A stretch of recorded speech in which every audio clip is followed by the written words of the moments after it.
તો આજે આપણે દાબેલી બનાવવાની છે. તેના માટે આપણે બાફેલા બટેકા, દાબેલીનો મસાલો, કાંદા, લીલું લસણ, મસાલા સિંગના દાણા અને સેવ લીધેલી છે.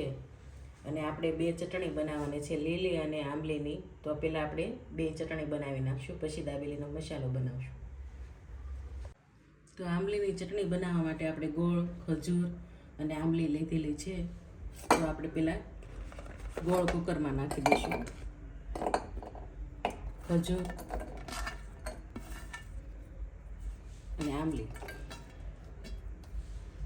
ગ્લાસ પાણી નાખીશું.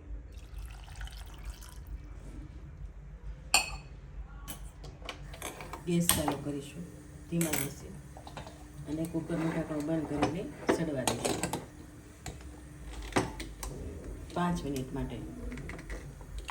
હવે આપણે લીલી ચટણી બનાવી લઈએ. ત્યાં આંબલીની ચટણી બને ને ત્યાં. તો આપણે લીલી ચટણી માટે ધાણા, લીલું લસણ ને મરચી લીધેલું છે.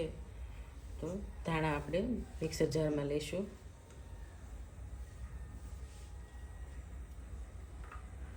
મરચી ને થોડુંક લીલું લસણ નાખીશું. સ્વાદ પ્રમાણે મીઠું. તો હવે આપણે ચટણી મિક્સર જારમાં બનાવી લઈશું.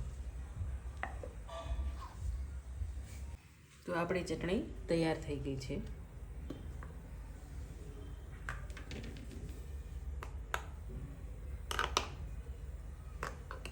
તો દાબેલીનો મસાલો કરવા માટે આપણે તેલ ગરમ કરવા માટે મૂકી દીધું હતું. તો હવે આપણે તેલ ગરમ થઈ ગયું છે. તો મસાલો આપણે નાખીશું. 1 મિનિટ હલાવશું.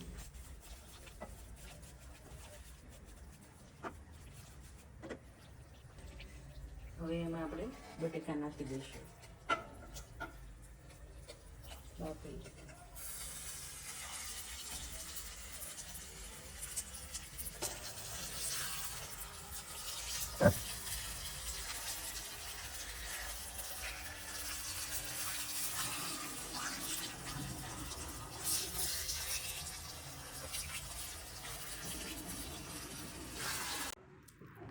તો આપણો મસાલો મિક્સ થઈ ગયો છે અને આ રીતે ધીમે ધીમે આપણે મિક્સ કરવાનો છે. તો આપણો મસાલો બનીને રેડી થઈ ગયો છે. તો આપણે મસાલો ડીશમાં લઈ લીધો છે. તો આપણે ધીમે ધીમે આમ પોળો કરીશું. તો ઉપરથી આપણે સિંગના દાણા,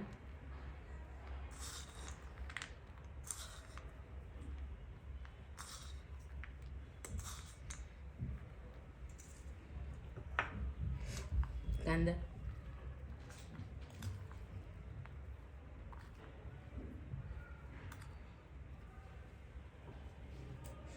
લીલું લસણ,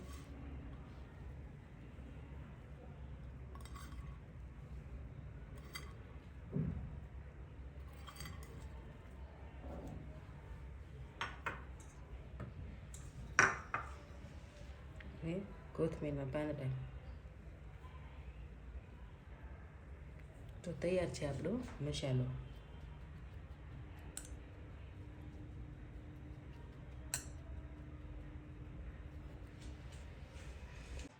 તો આંબલીની ચટણી આપણી બફાઈ ગઈ છે. તો આપણે એમાં 1 ચમચી મીઠું નાખશું, ધાણા જીરું પાવડર, લાલ ચટણી અડધી ચમચી, ગરમ મસાલો. હવે આપણે ક્રશ કરી લેવું એને.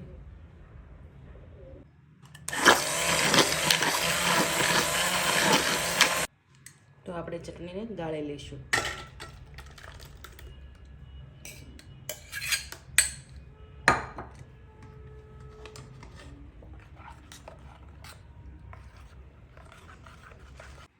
તો તૈયાર થઈ ગઈ છે આપણી ચટણી. તો આપણે દાબેલીના પાવ લીધા છે, એને વચ્ચેથી કટિંગ કરશું ક્રોસમાં. બંને પાવને એમ ક્રોસમાં કટિંગ કરી લેવું.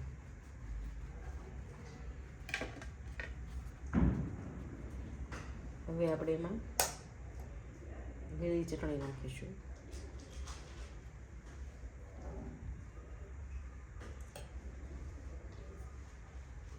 આંબલીની.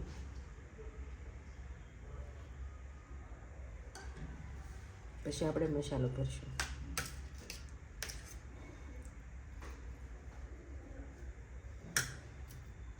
કાંદા નાખીશું, શીંગના દાણા,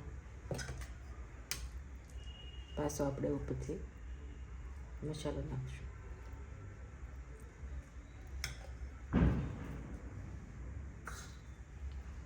શીંગના દાણા, કાંદા,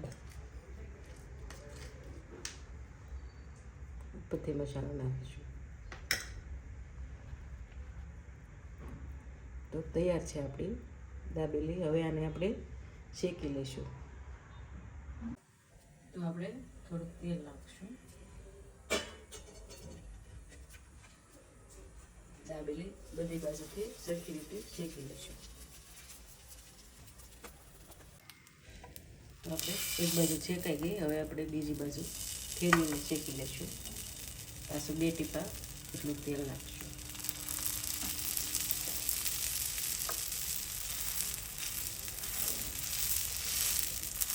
એની ઉપર સેવ લગાવી દઈશું.